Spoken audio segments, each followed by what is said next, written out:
Halo guys, kembali lagi di Monarki, monolog anak muda kritis, tempat di mana kita akan ngebahas hal-hal yang sedang hangat di media. 10 tahun masa kepemimpinan Presiden Joko Widodo akhirnya sampai di garis finish juga. 20 Oktober 2024 menjadi momentum pergantian kekuasaan kepala negara Indonesia. Perjalanan panjang masa bakti Presiden bagi rakyat Indonesia. Tapi as we know, di akhir masa jabatan seorang kepala negara, tradisi caci maki pemerintah lumrah terjadi bukan cuma di negara kita, tapi hampir di seluruh negara di dunia.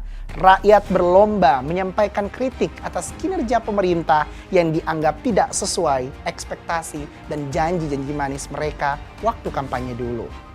9 program prioritas Joko Widodo yang dikenal dengan nawacita dikritik habis oleh berbagai kalangan.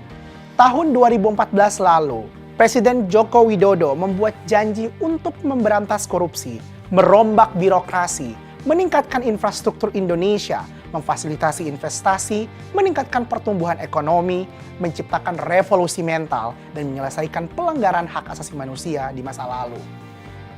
Tapi, bagaimana hasil dan realisasinya? Sebagian kalangan menilainya nihil, hingga muncul hashtag Adili Jokowi di media sosial. Beberapa dosa besar yang disebutkan diantaranya membangun oligarki dan dinasti politik, melemahkan institusi demokrasi, mengintervensi Komisi Pemberantasan Korupsi atau KPK, ketergantungan pada utang luar negeri, hingga pembangunan IKN yang dipaksakan. Wow, daftar kesalahan yang sangat panjang ya. Nawacita telah menjadi nawa dosa yang harus dituntut pertanggungjawabannya. Tapi, apa iya 1 dekade masa pemerintahan Jokowi hanya menghasilkan dosa dan kesalahan? Apa betul 10 tahun masa pemerintahan Jokowi hanya membuat rakyat sengsara? Yakin 10 tahun Presiden Joko Widodo hanya untuk membangun oligarki? Mari kita cek faktanya.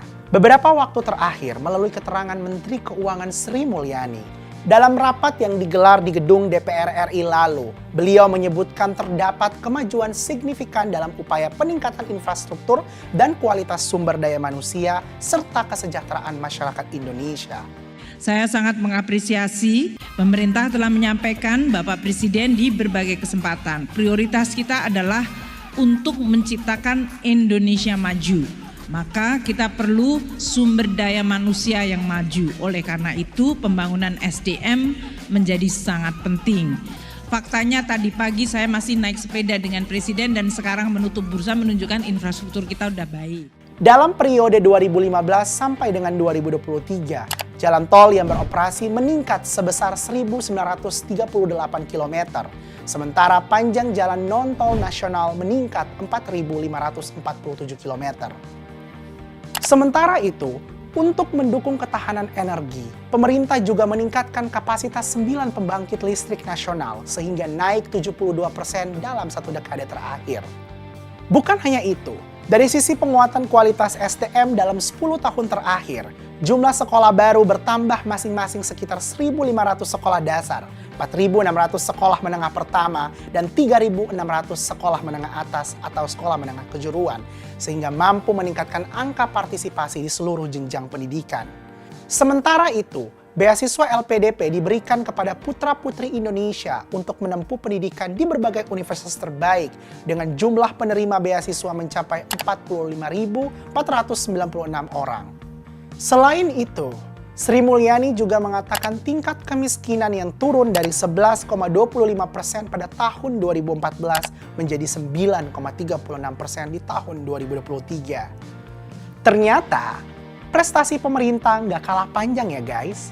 Dari data tersebut, kita bisa melihat capaian pemerintah yang sangat signifikan. Mari kita lihat bukti yang lain, achievement Indonesia secara internasional. Saat ini, kedudukan Indonesia cukup disegani oleh negara-negara lain maupun di forum internasional. Banyak pemimpin negara dan organisasi internasional yang memberikan apresiasi terhadap kinerja pemerintah di era Presiden Joko Widodo.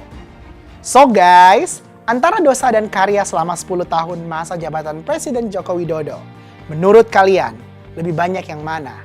Share pengalaman dan pendapat kalian tentang hal baik ataupun buruk dari kepemimpinan Presiden Joko Widodo di kolom komentar di bawah ini.